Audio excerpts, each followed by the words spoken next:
ഇന്ന് തന്നെ ഡൗൺലോഡ് ചെയ്യൂ. കാണൂ നിങ്ങളുടെ ഫേവറേറ്റ് ഷോസ്.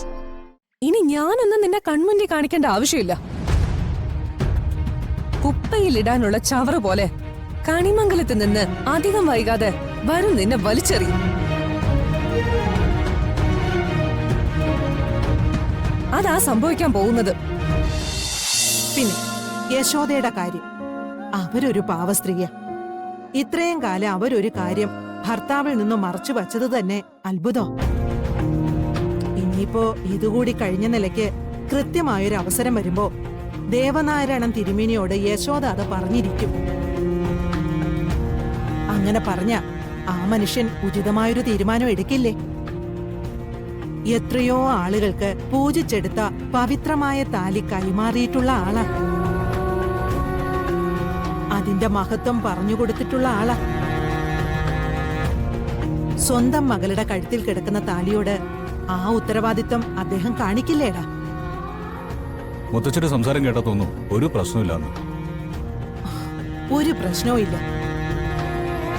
അതുകൊണ്ട് തന്നെയാ ഈ പറയുന്നത്. എടാ, ഒന്നും ഇല്ലായ്മയെ കിടന്ന് നീന്തിയിരുന്ന നിനക്ക് പിടിച്ചു കയറാൻ ഒരു കച്ചിത്തുരുമ്പെങ്കിലും കിട്ടി. അത് ദൈവം തന്നതാ. അവള് പ്രാർത്ഥിക്കുന്ന ദൈവം. നിന്റെ സ്ഥാനത്ത് ഞാനായിരുന്നെങ്കിൽ എന്താ ചെയ്യുമെന്നറിയൂ? എന്താ പറ. എന്റെ പെണ്ണെന്നെ സ്നേഹിക്കുന്നുണ്ട്, പക്ഷെ അവൾ ഇപ്പോഴും ചില തടങ്കലുകളിലാണ്. അത് മാറുന്നത് വരെ അവള് വേദനിപ്പിക്കാതെ ഞാനും സ്വയം വേദനിക്കാതെ കാത്തിരിക്കാമെന്ന് തീരുമാനിക്കും. അല്ലാതെ ഇങ്ങനെ തളർന്നു കിടക്കാനും മോങ്ങാനും ഒന്നും എന്നെ കിട്ടൂല. അപ്പൊ എല്ലാം മാറുന്നാണോ മുത്തച്ഛി പറഞ്ഞു വരുന്നത്? മാറാതെ പിന്നെ എവിടെ പോവാനാ? നീ പേടിച്ചപ്പോഴൊക്കെ ഞാൻ നിനക്ക് ധൈര്യം തന്നിട്ടുണ്ട്. ഇപ്പൊ ഞാൻ പറഞ്ഞത് സംഭവിക്കുകയും ചെയ്തു.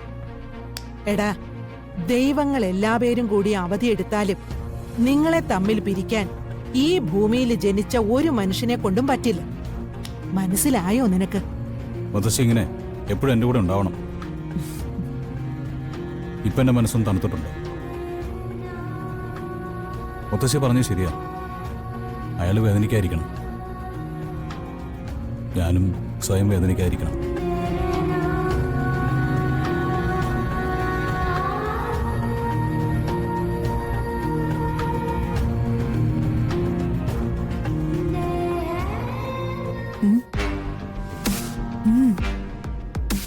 ഏടത്തി, ഏതായാലും കാര്യങ്ങളൊക്കെ ഇങ്ങനെ അവസാനിച്ചത് നന്നായി. ഇനിയിപ്പോ പ്രിയങ്കയോ രാധികയോ ആറ്റുവാശ്ശേരിന്ന് ഇങ്ങോട്ട് വരില്ല.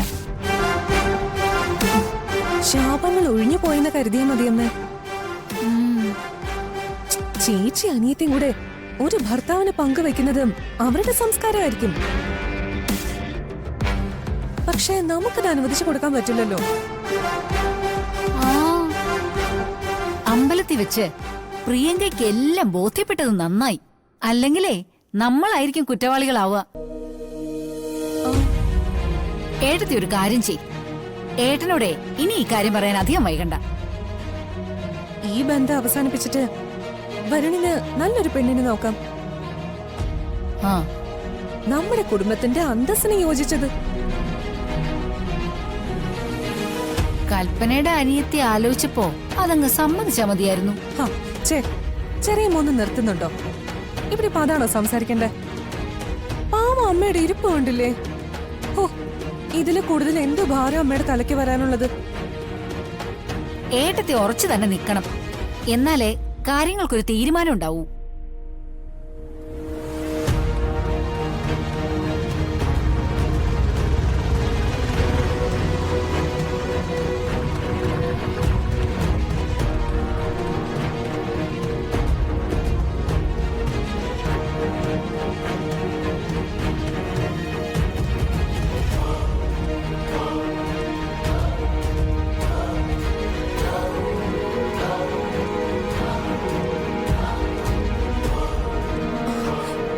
അമ്മേ, രാധികയും പ്രിയങ്കയും ഒരുമിച്ച് കയറി ഇങ്ങോട്ട് വന്നിരിക്കുന്നു.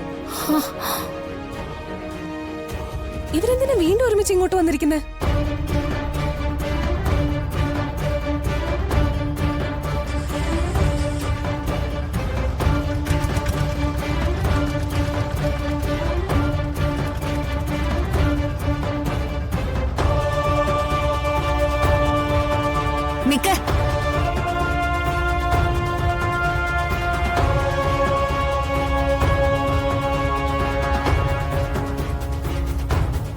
സംസാരിക്കാൻ എന്തെങ്കിലും ഉണ്ടെങ്കിലേ പുറത്തു നിന്ന് സംസാരിച്ചാ മതി.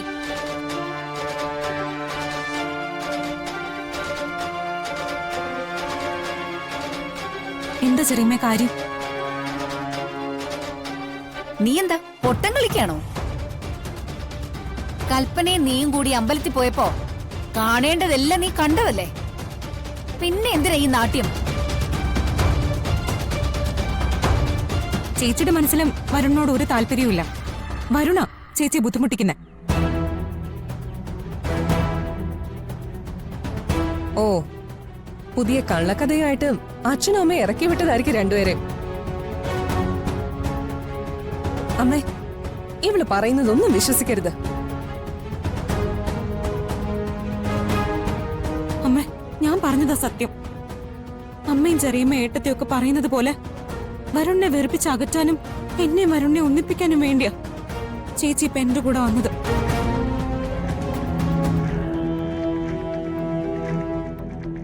ഇതൊക്കെ കേട്ടിട്ട് എനിക്ക് ഭ്രാന്ത് പിടിക്ക.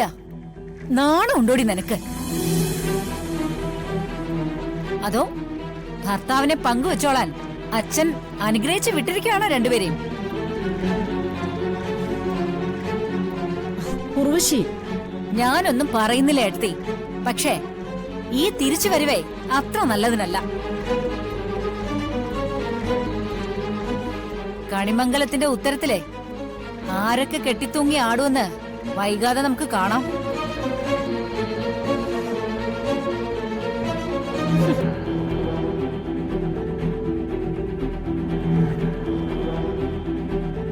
പ്രിയങ്കെ, കുറച്ചുകൂടി അഭിമാനബോധം നിനക്കുണ്ടാകുമെന്ന് ഞാൻ കരുതിയത്. എന്തായാലും ഒരു കാര്യം എനിക്ക് വ്യക്തമായി. നിന്റെ കുടുംബത്തിന്റെ ആഗ്രഹം നിനക്ക് നല്ലൊരു ഭാര്യ ഭർത്തൃബന്ധമല്ല. എല്ലാം കൈവിട്ടു പോകുമെന്നുള്ള പേടി കൊണ്ടാ നീ ഇവളെയും കൊണ്ട് ഇങ്ങോട്ട് വന്നത്.